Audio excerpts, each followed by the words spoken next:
Quite a few people have been asking me, "Hey Robbie, what are you currently playtesting? What's the spice in Robbie Cole's life? What looks fun right now?" We are on the horizon to Blazing Vortex, and you guys might have saw the little prelude to this deck. We made a former profile on this a while back, but I've been messing around with it a little bit here. And all things aside, I think that this deck is really fun.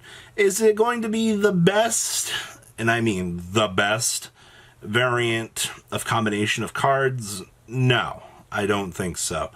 I think that going forward, you might change some things. But I do think overall, there is some stuff to say about this. And we'll talk about some changes that I'm kind of leaning towards here.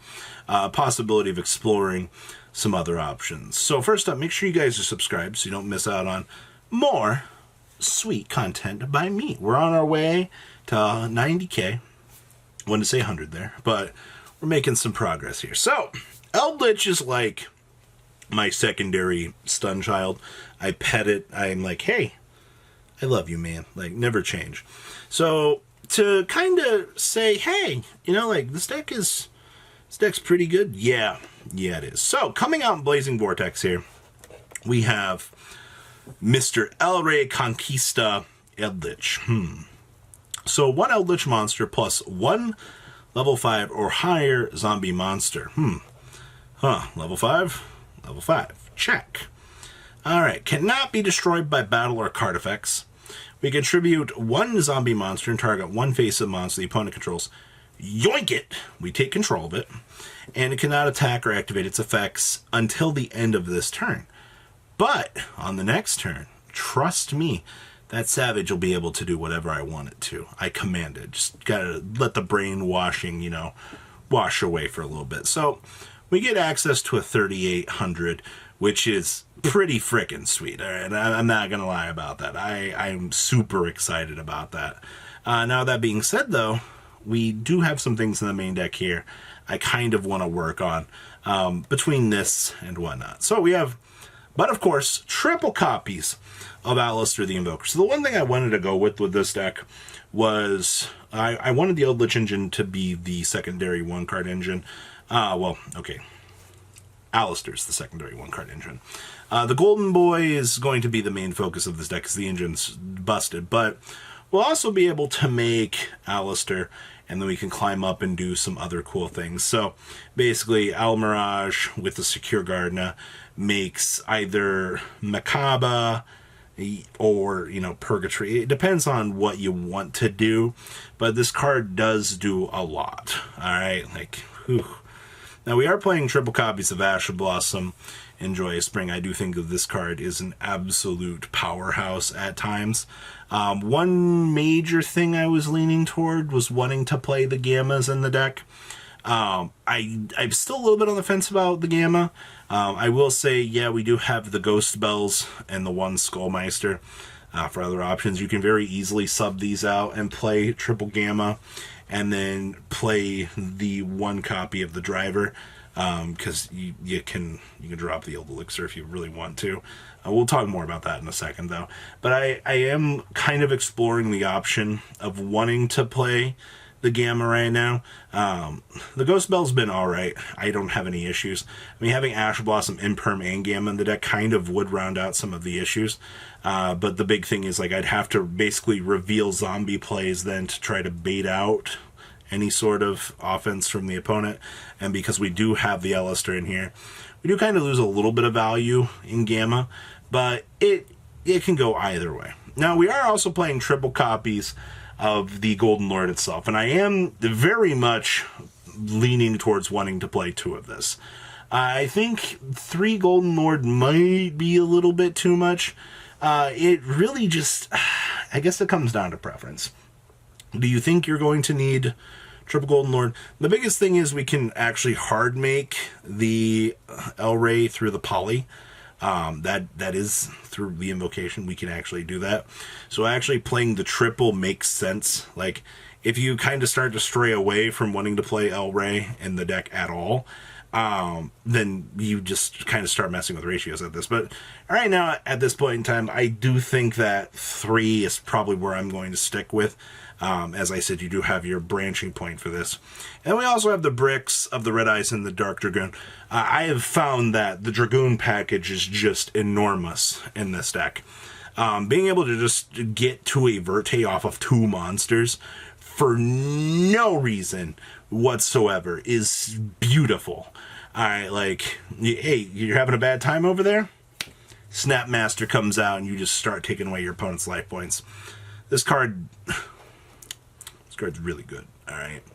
We also have the triple copies, the Cursed Eldland. There's not much to say here about this. You need this. Alright. Now back on the topic of the Black Awakening.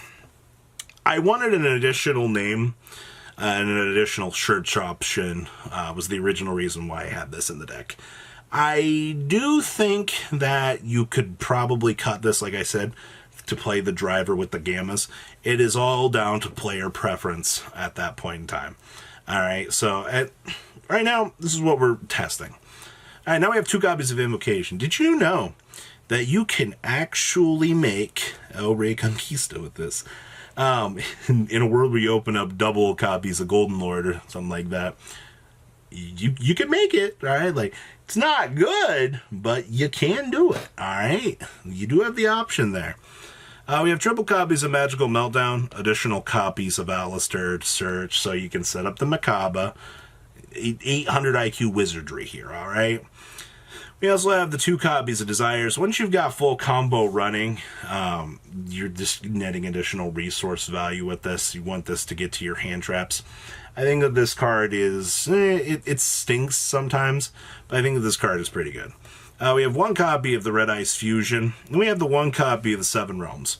So for those of you who don't know, during your main phase, you can fusion summon 1 fusion monster from your extra deck using zombie monsters from your hand or field as fusion material.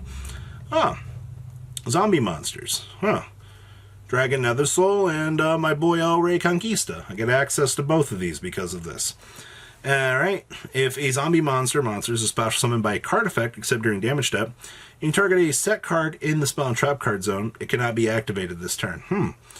Also, this doesn't self-replace, which makes me a little bit of a sad boy. I understand that you can't have every single card self-replace, but it is a really nice option for the deck. So, just little fun things. Then we have 1 Terraforming.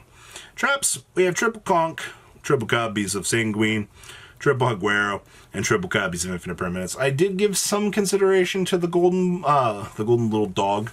It does give you a somewhat acceptable out to Dragoon, but at this point in time, I'm on the fence about it. Extra deck here, we have 1 copy of Secure Gardener, 1 Almirage, 1 Anaconda, 1 Link Spider, 1 Phoenix, 1 Boral Sword, 1 Gustav, 1 Pleiades, 1 Snapmaster, 1 Purgatrio, 2 Macabre, 1 Aguides, 1 El Rey, and 1 copy of the Dryco Nether Soul. Side deck here is basic stuff.